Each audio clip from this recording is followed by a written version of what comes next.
You remember Varun, who became Warren? And yeah, he became Warren, and at that time they were really influenced by hip hop and all the Tupac and Biggie songs, and that's all we used to listen to. And he became a rapper. Like, that was the identity he took because he so desperately wanted to erase his Indian identity because people couldn't say Varun. And I remember when people found it hard to say Priyanka Chopra as well. So that was like a little fight that I had. I was like, you will learn how to pronounce my name.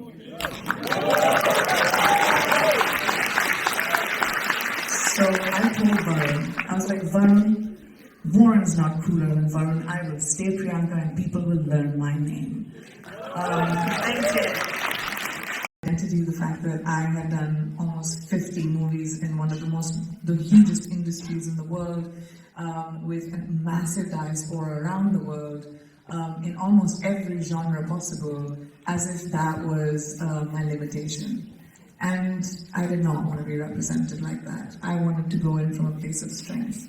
And she did that for me. She believed in me and saw me from a place of strength. So I felt, and that was the foot I wanted to. I can't talk to everyone that I want to be in business with, but my team does, and I needed somebody who would position me the way I wanted to be positioned. And I really believe that I know my job. I know what I bring to the table, and I know my value, and I was going to fight for that. And she was in my corner, and then of course Dana. I called us the three blind mice because we had to learn everything along the way. None of us knew anything, but I think because of that, we didn't have a glass ceiling. We didn't set limitations for ourselves. There was no precedent to what we were trying to do. We wanted to, and the goal was this, and we had to figure out what the strategy was to get there. But the goal was to have consistency and longevity in American entertainment, which didn't happen very often before. I really do believe that I stand on the shoulders of amazing artists and talent that came before me. Aishwarya Rai, icon, when she was working in Hollywood. Irfan Khan, of course, Mindy Kaling, she was incredible at The Office, but and so many others that had to, do stereotypical parts of Indians and, speak in the accent and do the head nod, because those were the only roles available at that time. Otherwise, you wouldn't get a job. And I was able to push the door open and stand up for what I believe in because they did what they did. I really think that, it's not the time for you to rise again anymore. It's the time for you to thrive. It's the time for you to make the choices in your life that you want to make. We're living in such an amazing time where you can monetize an idea. You can think of something that you believe is the white space that doesn't exist, and you can make it into a career. I didn't have that. We had like 5 options, but you can do anything you set your mind to. So, don't just rise, thrive. Like, go out there every single day and attack your life like you deserve it, not like you're asking for someone or someone's doing a favor to you. That's kind of what my approach was. And I'll also hit what success meant to me really quickly. I think when I first started, I saw this interview of mine, which I did for Time magazine, was it? How many years ago would that be? 10, 12 years ago? Anyway, it was the cover of Time 100 that year, and it was a very, strange moment in my life. I remember I was very emotional.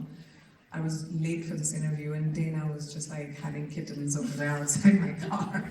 She was like, "We're never gonna get this cover." I just had to finish something. I was going through something at that time, and I just walked into this interview just raw, when your nerve endings hurt. I was raw. And this was 11, 12, whatever, many years ago, and I was watching that interview recently, and I heard myself say, I want a legacy. I don't want, a career, I want a legacy. And I was thinking about what it meant for me that time. What did that mean? What did that girl think a legacy would be? And do I want that now? that's what I mean. What you think your success means at any given time of your life is going to be so different. That was when I was just starting out in America. I was dealing with a lot when it comes to my work back in India, and I was trying to survive. And I think my goalpost was, I want to have a legacy, and that's the only way I could wake up every morning and go through the small role that I have to do and a triple banger trailer, which is 3 actors in 1 trailer, and wait for like 15 hours and not be shot that day. And those are things I hadn't experienced in my career back home, and I was okay to do it every morning because I was like, I'm going for that long term, I'm going for that legacy. And I'm so grateful for my younger self, that she was brave and she was strong, and that because of her tenacity and her ability to put all my tears aside, put on my mascara again, wipe myself up and go and give that interview 20 minutes later and look pulled together, is the reason I can have a different definition of success today. My definition of success is being able to spend time with my family, to be able to pick up my daughter from school, to have the luxury to pick and choose work where I can craft time around my family and friends while I navigate this insane career. And it's only because of that girl who ran so fast. And so I forgave my younger self, and I do it many times for the things that she did or the choices that she made that I don't agree with, but I'm so grateful to my younger self for bringing me where I am today.